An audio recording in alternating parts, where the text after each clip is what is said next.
Today's video guys, mag-recondition tayo ng balbola. Yan guys, tingnan mo, may tulo yan. Ibig sabihin, passing ng kanyang tubig. So, kakalasin natin yan. So guys, kakalasin natin yan isa-isa. Unahin natin yung spindle. Yung nasa gitna niya na may handle. Yan, iniikot ko. Yan ay spindle. Ang pangalawa, ang kanyang. Ito nga pala guys, ang tinatawag nilang valve. Yan yung nag-hold ng tubig. Pag sinara ang balbola at syempre, yun naman ang kanyang seat. Yan ang kanyang partner para naman ma-hold ang tubig sa loob. At nagtorno nga pala ako ng special tools na panghasa niya. So yan, yung ginawa ko. At hahasain natin yung kanyang seat kasi medyo may lubak ng konti kaya kung siya dumadaan yung leakage. Siyempre gagamitan natin ito. At saka may tatlo tayong klase ng grinding paste. Isang coarse, isang fine, at isang very fine. Kailangan kasi natin matanggal yung lubak doon sa kanyang seat dahil doon lumalabas yung tubig tumatagos. So let's do this guys. Bala ko sana guys gamitan ng no press drill.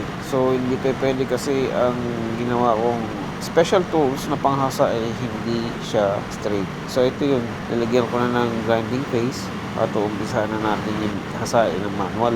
So guys, paulit-ulit lang yun. Hasa-hasa. Pagka nakita na natin na makinis na, saka natin lagyan ng very fine na grinding paste para sa pang last retouch. At ito na guys, tapos na aking paghahasa sa loob ng isang oras. At nakita ko na makinis na ang kanyang set. So, pininal ko na siya ng grinding paste na very fine para sa final touch. So ito, ikakabit na natin isa-isa. Inuna ko yung valve at ang kanyang spindle. So higpitan lang natin ng maigi yan at pati ang kanyang handle, higpitan din natin yan para lumapat yung valve at saka yung set. And then testingin natin yan, syempre lalagyan natin yan ng tubig para malaman natin kung may leakage o wala. Ang tawag nga pala sa valve lang to ay sluice valve. Yan tawag sa kanya. So, tetestingin na natin yan.